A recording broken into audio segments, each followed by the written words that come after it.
Guys, my name is Rani and now I am going to tell you about the questions, important question of political science 12th class.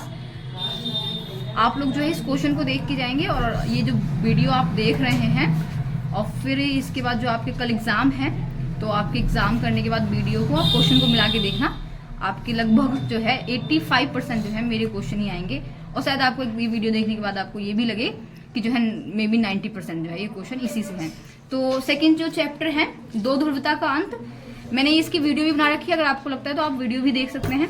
इसमें जो है question आएंगे आपके कि जो Soviet प्रणाली क्या है,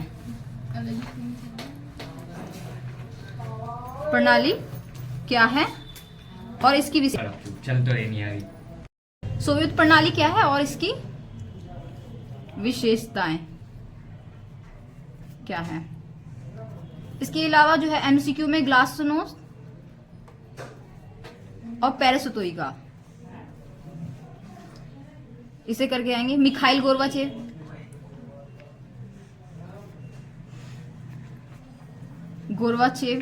जो है इन्होंने जो है दो नीति को अपनाया था, ग्लासनोस्ट और पेरेस्ट्रोइका, तो आप इसको देखेंगे।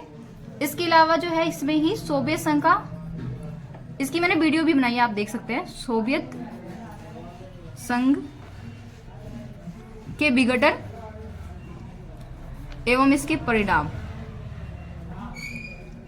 विघटन आपको बताया था ना कि जो सोवियत संघ का जो विघटन है 1991 में हुआ और इसका जो परिणाम, इसके पॉइंट्स भी मैंने आपको वीडियो में समझाया है, तो आप उसको भी देख सकते हैं। इस चैप्टर में जो ये वाला चैप्टर है इसमें यही सबसे ज्यादा महत्वपूर्ण जो है क्वेश्चन बनते हैं आपके।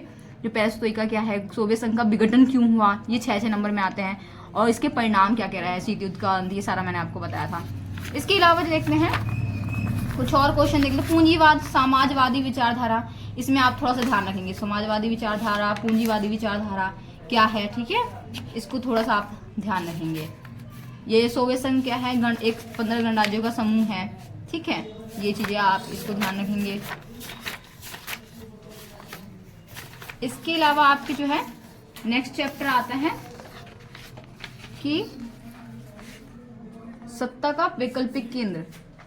सत्ता का वैकल्पिक केंद्र में जो है इसमें आप क्या करेंगे, इसमें जो अन्य देश है, जो सभी देश है, उसके अन्य देशों के साथ जो है क्या क्या संबंध है, ठीक है, इसको आप हम देखेंगे, ठीक है। तो दक्षेश आप पढ़ेंगे, दक्षेश क्या है और दक्षेश के जो है कितने राज्य हैं इसमें, ठीक है, कितने जो है राज्य या देश जो है सम्मिलित हैं, देश इसमें शामिल है। दक्षेश को बेटा इसको ही बोलते हैं, सार्क बोलते हैं। इसका हेडक्वार्टर कहाँ है, काठमांडू, इसको भी आप ध्यान रखेंगे, ठीक है, तो इसको आप करेंगे। इसके अलावा आसियान एवं यूरोपीय संघ के झंडे की विशेषता, संघ की विशेषता, झंडे, संघ, ठीक है, इनकी विशेषता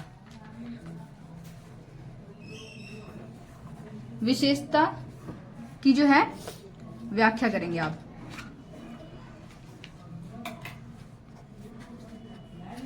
इसके अलावा मार्शल 1 नंबर में आएगा, मार्शल योजना। मार्शल योजना क्या है, ये मार्शल योजना जो है यूरोपीय संघ जो है वो अमेरिका ने उसकी हेल्प करी थी, इसी को मार्शल योजना कहा गया था। इसके अलावा जो यूरोपीय संघ है,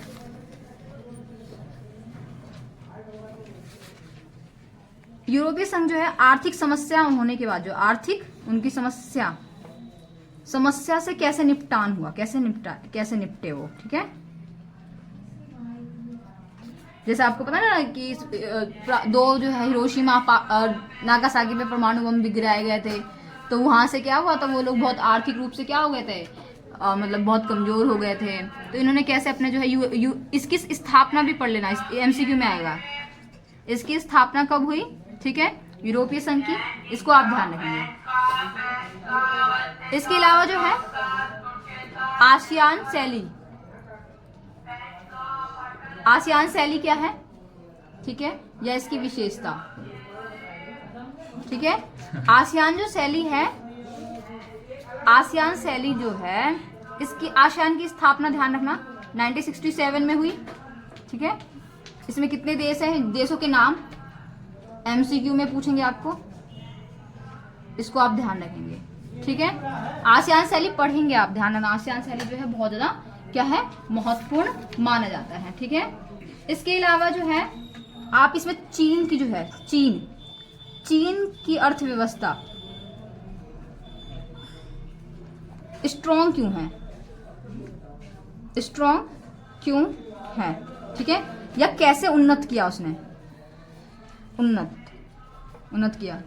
ठीक है, उसकी आर्थिक व्यवस्था, इसके बाद SDG, ठीक है, GDP कैसे ग्रो हुआ है ना, इसके आप सारा हेडिंग आर्थिक, ये मतलब चीन जो है कैसे ग्रो किया। इसकी आज़ादी 1949 में हुआ, जबकि हमारा भारत जो है 1947 में हुआ, 2 साल बाद आज़ाद हुआ चीन। फिर भी जो है क्या कहते हैं, ये बहुत ज़्यादा ग्रो अप कर रहा है, ये आगे बढ़ रहा है। तो ये क्वेश्चन आपके जो है एग्जाम में आते हैं कि चीन जो है इसकी स्थापना कब हुई। ठीक है, इसने खुले द्वार की नीति बनाई थी, आप इसमें हेडिंग में लिख सकते हैं विदेश नीति।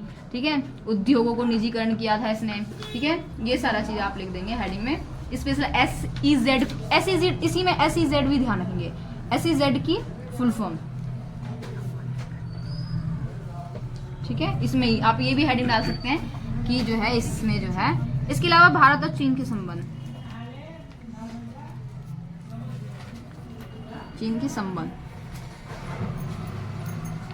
भारत और चीन के संबंध में आप पंचशील समझौता MCQ में ध्यान रखेंगे। जो पंचशील समझौता है, ठीक है, वो किन किन के बीच में हुआ, वो पंडित जवाहरलाल नेहरू और आपके जो है चाउ एन लाई जो है इनके बीच में हुआ था। ठीक है, तो आप इसको भी ध्यान रखेंगे। इसके अलावा जो है इनके युद्ध आप लिख सकते हैं, इसी में संबंध में क्या क्या है, संबंध क्या है, इसमें आप लिख सकते हैं 1960 का युद्ध, 1962 का युद्ध भारत और चीन के मध्य हुआ है ना। इसमें सुधार की नीति को अपनाया गया, इसमें क्या क्या हल किए गए, ये सारा आप इसके अंतर्गत आता है। ये आपका जो है ये चैप्टर आपके 2nd चैप्टर से था। ठीक है, मतलब कि आपके नेक्स्ट चैप्टर से था, 4th चैप्टर से था ये सारे क्वेश्चन। अब हम थोड़ा सा देख लेते हैं आपके इसमें क्या क्या है। ये देखिए ना, आसियान, दक्षिण एशिया, ये इसमें जो है 1967 में हुआ। बैंकॉक सम्मेलन, ध्यान रखना ये वाला पॉइंट जो है, ये जो है आसियान, देखो इसमें कौन कौन से देश है, ये नाम ध्यान, इंडोनेशिया, फिलीपींस, ठीक है, ये जो है सिंगापुर, आसियान, थाईलैंड है ना, इसको आप नाम ध्यान रखेंगे। बेटा एक चीज और ध्यान रखना, ये वाला डायग्राम आप पढ़ के जाएंगे, दक्षिण पूर्व एशिया, ये क्योंकि हमारा भारत का G20 का भी समिट हुआ है, तो तुमसे ये पूछ लेगा कि भारत पूर्व की चुनाव नीति की जगह अमेरिका की पूंजीवादी विचारधारा की तरफ देख रहा है। एक आप ये वाला झंडा, दो मैंने बताया ना, आसियान के झंडा और यूरोपीय संघ, एक ये और एक और होगा जिसमें एक, और ये ड्रैगन वाला, ये डायग्राम भी आप देख के जाएंगे। ये इंपॉर्टेंट है आपके लिए बहुत ज़्यादा, एग्जाम में 2 साल से आया नहीं तो आने की संभावना है, चाहे आपके में आए चाहे लड़कियों में आए। ठीक है, ये सिंबल देगा तो चाइना ग्रो अप कर रहा है कैसे है, तो ये यहाँ से ये डायग्राम देता है। ज़्यादा महत्वपूर्ण कौन सा है, ये वाला डायग्राम आपका, ये और ये वाला। ठीक है, 2 डायग्राम महत्वपूर्ण है इसमें। इसके अलावा आपका नेक्स्ट चैप्टर कौन सा आ रहा है आपका, ये आ रहा है दक्षिण एशिया। दक्षिण एशिया में से देख लो जरा, चैप्टर नंबर 5 से कौन कौन से क्वेश्चन बनते हैं आपके एग्जाम में। बेटा देखो इसमें तो आपको पता है भारत के जो बॉर्डर्स हैं, बॉर्डर्स जो बाउंड्री हैं, एक चीज़ आपको बताना चाहूँगी, अगर आप कोई भी क्वेश्चन संबंध से आता है, भारत चीन का संबंध या भारत पाकिस्तान का संबंध, भारत क्या कहते हैं बांग्लादेश का संबंध, आप छोटा सा क्या करेंगे, डायग्राम बना देंगे ऐसे करके 2 मिनट में, तो क्या होगा आपके जो है इमेज जो है वहाँ पे एग्जामिनर के सामने थोड़ी सी मार्क्स जो है स्कोर करने के ज़्यादा चांसेस होंगे। ठीक है, तो आप ज़्यादा देर नहीं लगाएंगे, थोड़ा सा जो है इसको डायग्राम इस तरीके से बना देंगे और क्या हो जाएगा, आपके मार्क्स हो जाएंगे। जैसे मान लो आपसे पूछ ले पाकिस्तान पूछ लिया और भारत, यहाँ पे एरोल बना दो, भारत लिख दो, ठीक है, और क्या कहते हैं यहाँ पे लिख दो पाकिस्तान है ये, ठीक है, तो संबंध हो गया। डायग्राम बना देंगे थोड़ा सा, तो आपके एग्जाम जो है और अच्छा इंप्रेशन जमेगा इससे। ठीक है, अच्छा दक्षेश में कितने दक्षेश देख लेते हैं, यहाँ पे मैं आपको जिक्र कर रही थी ना अभी थोड़ी देर पहले, दक्षेश। ठीक है, दक्षेश के अंतर कौन कौन से हैं शामिल हैं लोग, भारत है, ठीक है, पाकिस्तान, बांग्लादेश, इसके बाद श्रीलंका, नेपाल, भूटान, मालदीव। ठीक है, ये सब शामिल हैं, तो आप इसको थोड़ा सा ध्यान रखेंगे। दक्षेश में से संबंध देखो, यहाँ पे लिट्ठे की फुल फॉर्म पढ़ लेना आप, लिट्ठे की फुल फॉर्म। ठीक है, मालदीव के साथ संबंध कैसे है। अच्छा अब इसमें सबसे ज्यादा क्वेश्चन क्या, ये भारत संबंध आ, भारत और पाकिस्तान के संबंध, नकारात्मक सकारात्मक कुछ भी पूछ सकते हैं आप, संबंध, ठीक है, क्या है। इसके अलावा भारत चीन, जैसे मैंने यहाँ बताया, यहाँ भी भारत चीन भी है, तो भारत चीन तो आएगा ही आएगा, ठीक है। चीन से क्वेश्चन आता ही है, भारत और चीन के संबंध। अच्छा देखिए, अभी G20 का समिट हुआ है, ठीक है, और अमेरिका से हमारी जो दोस्ती है वो क्या हो गई है, ज्यादा अच्छी हो गई है, राइट। तो आपकी उम्मीद है कि भारत और अमेरिका के संबंध भी आएंगे, अमेरिका के संबंध क्या है, ठीक है। इसके अलावा नेक्स्ट क्वेश्चन में आप ध्यान रखना कि जो दक्षेश में आप जो है लिट्ठे की फुल फॉर्म आप पढ़ लेना, मैं बता दे रही हूँ, लिट्ठे की फुल फॉर्म देख लेना। तमिल, आपको पता है ना, तमिल और जो है सिंहली समुदाय, जो दो समुदाय थे उनके बीच में क्या हो गया था, मतभेद हो गई थी, ठीक है। तो वो क्वेश्चन किस पे बनेगा, आपके क्वेश्चन आता है, एक क्वेश्चन और आता है कि भारत जो है, भारत और पाकिस्तान एक साथ आजाद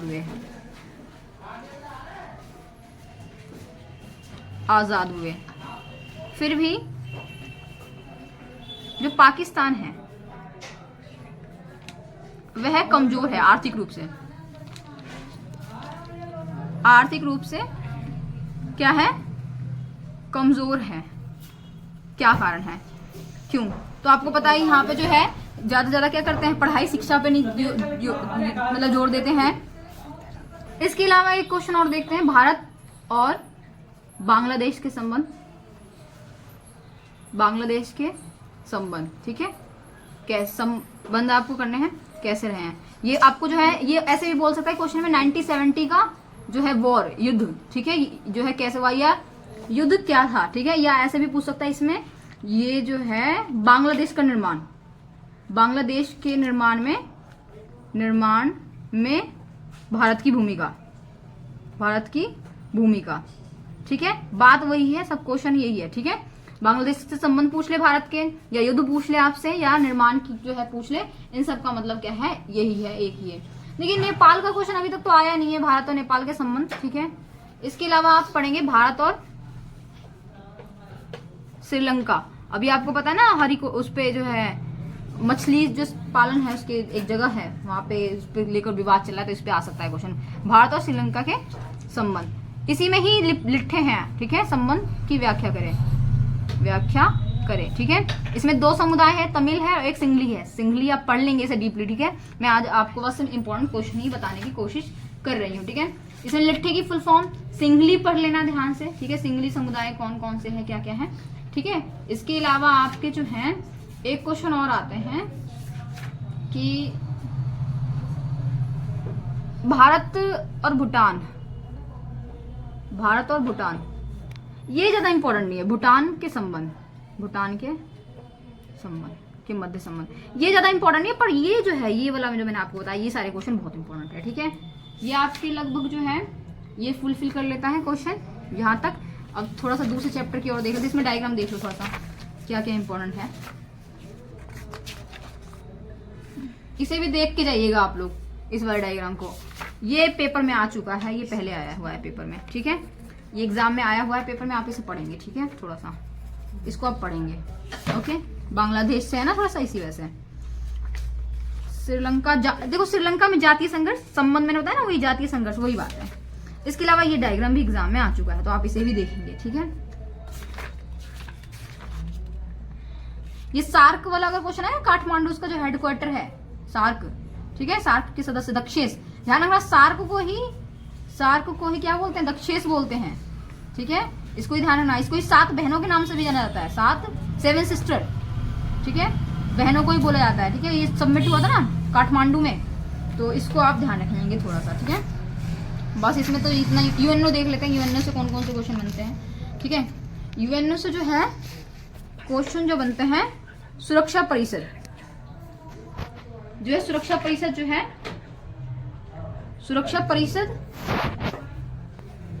के संघ, ठीक है। कितने संघ है इसमें, 6 संघ है। उसमें से एक जो है, एक का हेडक्वार्टर जो है कहाँ पे है, आपको द जो है हैग, नीदरलैंड, कहाँ पे, नीदरलैंड, ठीक है। ये आपसे एमसीक्यू में पूछ लेगा। इसकी स्थापना कब हुई, 1945 में हुआ। ये सब छोटे छोटे आपके अंतर्राष्ट्रीय संगठन का क्या रोल है, ये सारा आप पढ़ लेंगे। लेकिन एग्जाम में क्या आएगा कि एक क्वेश्चन आता है कि भारत जो है, भारत को यूएनओ में सदस्यता मिलनी चाहिए, ठीक है, क्यों, ठीक है, मिलनी चाहिए क्यों, तो आप बताएंगे इसके जो है पॉपुलेशन में ज्यादा बड़ा है, व्यापक है, ठीक है, ये सारा चीज आप बताएंगे। इसके अलावा जो है यूएनओ के अंग, ठीक है, अंग या प्रकार, इसके कितने प्रकार है, छह बताया है ना आपको ना, तो उसके आपको पता ट्रस्टीशिप, इसके अलावा जो है सुरक्षा परिषद, ये सारा आप बताएंगे। सुरक्षा परिषद से बहुत क्वेश्चन आते हैं, ध्यान रखना, सुरक्षा परिषद से पूरा आ जाएगा लॉन्ग क्वेश्चन में। 5 स्थायी सदस्य हैं, 10 अस्थायी हैं। स्थायी में कौन कौन है, ठीक है, ब्रिटेन हो गया, फ्रांस हो गया, है ना, चीन, अमेरिका, है ना, रूस। इस तरीके से आप जो है इसको क्वेश्चन को फुल, ये सुरक्षा परिषद पे क्वेश्चन आता है, सुरक्षा परिषद की। और कभी कभार ये भी पूछ लेता है कि जो सुरक्षा परिषद है उसकी कमियां क्या क्या है, खामियां क्या है, तो कमियां में ये लिखेंगे कि जो है दूसरे देश हैं, अन्य जो देश हैं उसको क्या करना चाहिए, सम्मिलित करना चाहिए। और जो है जो संख्या है 5, और स्थायी कितना है 5, और अस्थायी कितना है 10, तो इनको संख्या को बढ़ानी चाहिए, है ना। ये जो बीटो पावर अपने जो है इसके पास है उसको क्या करना चाहिए, समाप्त करना चाहिए। इसके अंग आए तो अंग में भी कोई एक अंग पूछ लेगा आपसे, ट्रस्टीशिप पूछ लेता है कभी कभार, यूएनओ सुरक्षा परिषद पूछता है, सामाजिक, ज्यादा ट्रस्टीशिप पूछता है एग्जाम में, ठीक है। सुरक्षा परिषद क्या है और इसकी जो है सुरक्षा परिषद इसके कार्य है, ठीक है, ये आप देख लेंगे।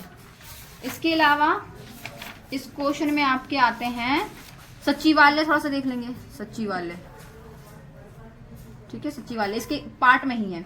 इसके अलावा एक फुल फॉर्म देख लेना आप, फुल फॉर्म, ये जो है यूनेस्को, ठीक है, क्यों, अभी भी हाल में ना जो अभी हाल में 41 और 42 जो है क्या करा है, राम सम्मेलन जो है होता है उसमें सम्मिलित किया गया है, ठीक है, दो जो है जगह को, मंदिर को, है ना, तो इससे यूनेस्को की फुल फॉर्म देख लेना आप। इसी प्रकार जो है UNHCR की फुल फॉर्म UNCT अनटाक्ट बोलते हैं, इसकी फुल फॉर्म देख के जाइएगा। ये UNDP बहुत महत्वपूर्ण है, इसकी फुल फॉर्म थोड़ा बहुत स्थापना देख लेना है, ठीक है, इसकी हेड कौन है। अच्छा एक चीज और ध्यान रखना, यूएनओ जो है मैंने अभी आपको बताया, यूएनओ के भी हेड जो है वो एंटोनियो गुटेरेस है, ठीक है, अध्यक्ष, इसको भी आप ध्यान रखेंगे, एमसीक्यू में पूछ लेंगे आपसे, ओके।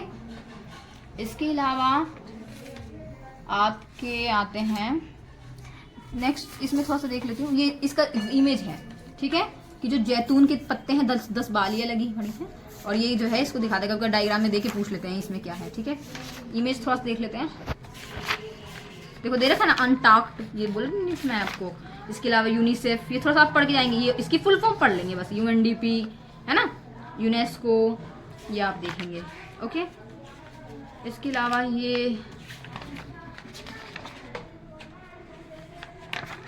ये भी आप डायग्राम थोड़ा सा देख के जाएंगे। हम अगर भुखमरी की बात है, WTO की फुल फॉर्म जो है विश्व व्यापार संगठन है, ये जो है इसकी स्थापना जो हुई थी 1948 में हुई थी, और जो है इसको पहले गेट के नाम से जाना जाता था, GATT, ठीक है, इसके नाम से जाना जाता था, और बाद में जो 1995 में जो है इसको WTO के रूप में जो है बनाया गया, तो आप इसको थोड़ा सा ध्यान रखिए, ठीक है। ये भी आप देख लेंगे, पावरफुल दिखा रहा है अमेरिका को, क्योंकि अमेरिका जो है युद्ध भी और मतलब कि सब यूएनओ उसके हाथ में है, क्योंकि जो ज्यादा व्यय करता है, जो ज्यादा खर्च करता है, वो क्या होता है, वो जो है यूएनओ में पावरफुल माना जाता है, ठीक है।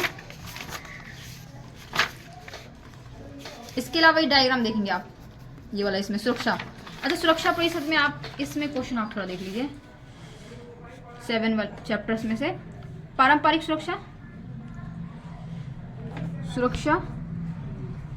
एवं अपारंपरिक सुरक्षा, ये 101% पढ़ लेना में अंतर भी पूछ लेगा, और अपने आप में एक बड़ा क्वेश्चन भी है ये, ठीक है। सुरक्षा क्या है, भय से मुक्ति, ठीक है, बिना किसी युद्ध वगैरह के आप जो है लड़ाई के आप क्या कर सकते हैं, एक स्थान से दूसरे स्थान पे जा सकते हैं, तो ये आप ध्यान रखना। कई बार 1 नंबर में पूछ लेते हैं आतंकवाद जो है कौन से सुरक्षा में आते हैं, अपारंपरिक में या पारंपरिक में, तो आप अपारंपरिक में। इसमें अंतर बहुत अच्छे से कर लेना आप, एग्जाम में 101% करके जाना, ये मैं बता रही हूँ मैं आपको, इंपॉर्टेंट है ये बहुत ज्यादा, ये अपने आप में क्या है, ये एक क्वेश्चन है, लॉन्ग क्वेश्चन है, ठीक है। इसके अलावा जो है आप एक क्वेश्चन और कर लेंगे थोड़ा सा, जो बाहरी खतरे से कैसे निपटा जा सकता है, बाहरी खतरों से, या कह सकते हैं जो है परंपरागत सुरक्षा के 4 घटक। ठीक है, तो इसमें पारंपरिक सुरक्षा के 4 घटक पूछ लें तो वही आपको पता है, निशस्त्रीकरण को बढ़ावा देना चाहिए, है ना, शस्त्र और इसके जो है विश्वास को बढ़ाने, संधियों नीति की बात करना चाहिए, ये सारी चीजें। ये इसमें ज्यादा कुछ नहीं आता, बस इसमें इतना ही आता है। एक सीटीबीटी की फुल फॉर्म देख लेना। सीटीबीटी की फुल फॉर्म क्या है? ठीक है, अच्छा अब हम बात करेंगे 8वें चैप्टर की। ठीक है, 8th चैप्टर की। इसमें बेटा आप क्या पढ़ेंगे? रियो सम्मेलन पढ़ के जाएंगे। रियो डी जेनेरियो कहाँ पे हुआ था? ब्राजील में। एमसीक्यू में पूछ लेगा कहाँ पे हुआ, तो आप बताएंगे ब्राजील में सम्मेलन। ठीक है, इसी को ही क्या बोलते हैं? एजेंडा 21। और इसी को ही बोलते हैं पृथ्वी सम्मेलन। बच्चे कंफ्यूज होते हैं कि क्या है, तो ये कब हुआ था? 1992 में। 21 एजेंडा था, लक्ष्य थे, जो कि लोगों पर्यावरण से संबंधित जो है बातें कही गई, पर्यावरण को संरक्षण कैसे करना चाहिए, पर्यावरण की बातें रखी गई। ठीक है, ये सारी बातें इसमें कही गई थी। दूसरा क्वेश्चन आता है साझी, इसमें आता है साझी संपदा। साझी संपदा से आप क्या समझते हैं, क्या समझते हैं, और क्यों जो है ये आवश्यक है, और या आवश्यक है, और कैसे इसको जो है हल करना चाहिए। साझी संपदा जैसे मान लो कोई भी जो पूर्वज वगैरह जो हमारे धरोहर छोड़ के गए हैं, तो हमें क्या करना चाहिए? साझी मतलब कि सहयोग से आगे बढ़ना चाहिए, सहयोग से कार्य को करना चाहिए, हमें जो है उसकी संरक्षण करना चाहिए। ठीक है, तो आप इसको थोड़ा सा ध्यान रखेंगे। साझी संपदा से क्वेश्चन आएगा ही आएगा। एक क्वेश्चन और पढ़ लेना, वैश्विक साझी संपदा। ध्यान रखना ये क्वेश्चन और ये क्वेश्चन सेम है। ठीक है, जो है साझी संपदा, ये सब भी क्या है, इसमें आप बताएंगे कि क्या है। ये दोनों क्वेश्चन सिमिलर है। साझी संपदा से दो ही क्वेश्चन आते हैं एग्जाम में, और कुछ नहीं आता है यहाँ पे। जो है वैश्विक साझी संपदा से आप क्या समझते हैं, और पर्यावरण को कैसे संरक्षित कर सकते हैं। आप इसमें अगर इस वाले आंसर में अगर आप 1972 लिख देंगे, पर्यावरण संरक्षण। ठीक है, इसके अलावा एलिफेंट 1973 में, 1992 ये जो है कौन सा है? Tiger project. ठीक है, इसके अलावा जो है एलिफेंट प्रोजेक्ट, ये जो है इसको को डालते हैं कि हमें जो है जीवों को भी क्या करना चाहिए? संरक्षण करना चाहिए। इसके बाद वन संरक्षण अधिनियम 1980 ये डाल देंगे आप। ठीक है, इसके अलावा 1986। ठीक है, अभी तो वन संरक्षण अधिनियम 2023 भी आ गया है, ये सब डाल देंगे तो थोड़ा सा अच्छा होगा।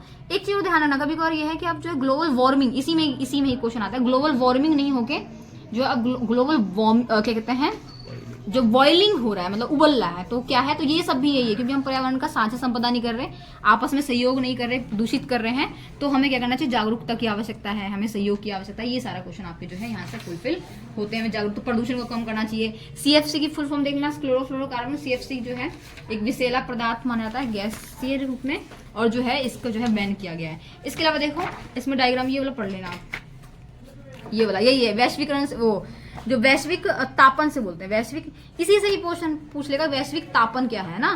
तापन मतलब कि ज्यादा क्या हो रहा है? ग्लोबल वार्मिंग हो रही है ना, ताप वृद्धि हो रहा है, बहुत ज्यादा बढ़ रहा है, तो इसके लिए क्या करना चाहिए? समिट हुआ था ना, इसके लिए पृथ्वी सम्मेलन बताया ना मैंने आपको, ये पढ़ लेना आप। ठीक है, सबकी भूमिका होनी चाहिए, सहयोग होना चाहिए, बस इसमें तो। और हाँ, ये वाला डायग्राम भी बहुत इंपॉर्टेंट है, ये भी बहुत पूछ लेते हैं। वही पानी क्या हो रहा है? धीरे धीरे कम होता जा रहा है, देखना कहाँ और लोग इतने सारे हैं, H2O की कमी हो रही है, तो ये पानी ये संरक्षण करना चाहिए हमें सबका, है ना। तो इससे अब आप आ जाइए वैश्वीकरण से। वैश्वीकरण से 3 ही क्वेश्चन बहुत। वैश्वीकरण क्या है? इसके प्रकार क्या है?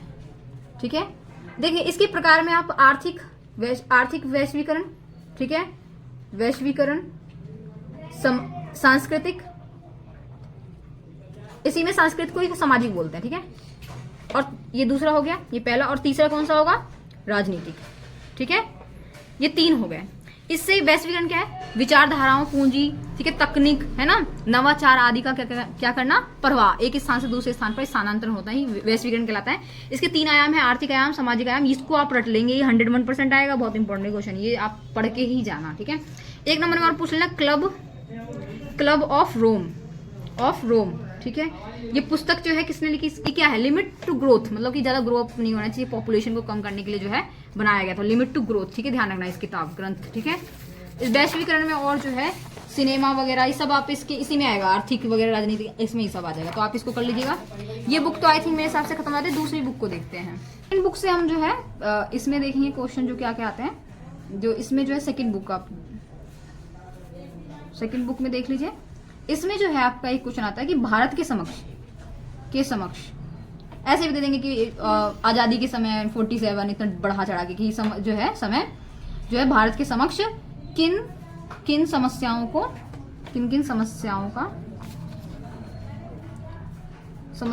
का सामना करना पड़ा, ठीक है। इसकी मूलभूत 3 समस्याएं या कभी ऐसी तीन कौन सी समस्याएं थी? तो एकता के सूत्र में बांधना, समानता जो है, लोकतंत्र स्थापित करना, ठीक है, समरूप विकास करना। इससे क्वेश्चन यहाँ से आता है। इसमें आप एक और चीज पढ़ लेंगे जो है पुनर्गठन आयोग, ठीक है। पुनर्गठन आयोग जो है ये कब स्थापित हुआ, ठीक है। और इसमें क्या कहते हैं, ध्यान रखना, मैं इसकी स्थापना बता दूं 1953 आंध्र प्रदेश पहला राज्य बना था, इसको ध्यान रखना, है ना। अब्दुल फजल की एमसीक्यू में पूछ लेगा, अब्दुल फजल, ठीक है, अब्दुल फजल की जो है अध्यक्षता में बनाया गया था, इस 3 जो है समिति को बनाया गया था, ठीक है। वो इसके अलावा जो है एक क्वेश्चन और देख लीजिए। इसमें जो है आपके पुनर्गठन आयोग बताया ना 1953, ये सब आप ध्यान रखना छोटे एमसीक्यू में। एक क्वेश्चन और ध्यान रखना, भाग्य ऐसे दे देगा स्टेटमेंट, भाग्य वधु से चीर, अजीब लग रहा होगा आप लोगों को ना, जिसने नहीं पढ़ा होगा उसको अजीब लगेगा। प्रतीक्षित, ठीक है, भेंट, स्टेट, ठीक है। ये स्टेटमेंट दे देगा आपको, ये पूछेगा किसने लिखा, तो ये ध्यान रखना पंडित जवाहरलाल नेहरू ने, ठीक है। पंडित जवाहरलाल नेहरू ने जो है, इन्होंने क्या कहा था, ये स्टेटमेंट बोली थी अपनी जो है सभा में, तो आप इसको ध्यान रखेंगे। इसमें तो बस यही एक क्वेश्चन है। इसके अलावा थोड़ा सा मैपिंग की दृष्टि से देख लेना थोड़ा बहुत कि कौन, ये डायग्राम आप पढ़ लेंगे। हाँ, सरदार वल्लभ भाई पटेल की भूमिका, ये बहुत इंपॉर्टेंट एग्जाम में आया चुका है, ये वाला टॉपिक, ये वाला डायग्राम। ये पूछेगा कि जो है जैसे 3 जो राज्य थे ना, मिलने नहीं थे, हैदराबाद, ठीक है। और आप इसको डीपली पढ़ लेना, मैं उसमें बता रही हूँ। ये आएगा सरदार वल्लभ भाई पटेल की भूमिका किसमें, ये आएगा भूमिका किसमें हुई थी, जो रजवाड़े थे, उनको विलय करने के लिए, किसके लिए, विलय करने में, ठीक है। और कितने रजवाड़े थे, 576, ध्यान रखना, ये इतने कुल रजवाड़े थे। एमसीक्यू में पूछ लेगा, और पूछ लेगा 3 ऐसे कौन से राज्य थे जिन्होंने जो भारत में विलय नहीं हुए थे, वहां से भी पूछ लेगा। ये भी पूछ लेगा यहाँ से एमसीक्यू में कि जो है रजवाड़ों को विलय मतलब मिलाने में जो है किन की बहुत महत्वपूर्ण भूमिका थी, सरदार वल्लभ भाई पटेल। और ये 3 नंबर में भी जो है क्वेश्चन आ जाता है एग्जाम में। यहाँ से बस इतने ही बनते हैं, ठीक है। क्वेश्चन एक चैप्टर आई थिंक और रह गया ना आपका, ये भी आ रहा है क्या, एक दल का प्रभुत्व है ना, तो इसमें जो है आप एक और ध्यान रखेंगे, इंस्ट्रूमेंट ऑफ एक्शन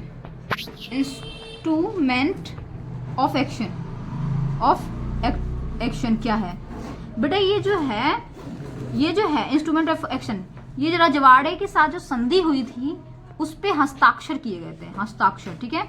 जो रजवाड़े जो थे विलय हुए थे, वो एक हस्ताक्षर किया गया था, उसको ही इंस्ट्रूमेंट ऑफ एक्शन कहा जाता है विलय होने के लिए, ओके। तो इसको आप थोड़ा सा ध्यान रखेंगे। इसके अलावा सबसे पहले जो है ईवीएम की full form, EVM next chapter में है, 2 सेकंड बुक का ही है। ईवीएम की full form electronic voting machine, इसको ध्यान रखेंगे फुल फॉर्म। और पूछेंगे सबसे पहले जो ईवीएम है कहाँ पर जो है हुआ था, तो ध्यान रखना केरल में, ठीक है, कहाँ पर आया। इसके अलावा जो है कांग्रेस ने जो है मैप में ध्यान रखना, कांग्रेस ने जो है किन किन 8 राज्यों में, पता है ना किन किन राज्यों में जो है बनाया सरकार और किन 8 राज्यों में सरकार नहीं बन पाई है ना। तो आप इस नाम ध्यान रखना, एमसीक्यू में यहाँ से पूछेंगे आपसे क्वेश्चन, ठीक है। इसके अलावा जो है पार्टियों का नाम आपको ध्यान रखना है इसमें, ठीक है। पार्टियों का नाम, एक क्वेश्चन और आता है आपका, वेट, इसमें क्वेश्चन ये आता है कि प्रारंभिक चुनाव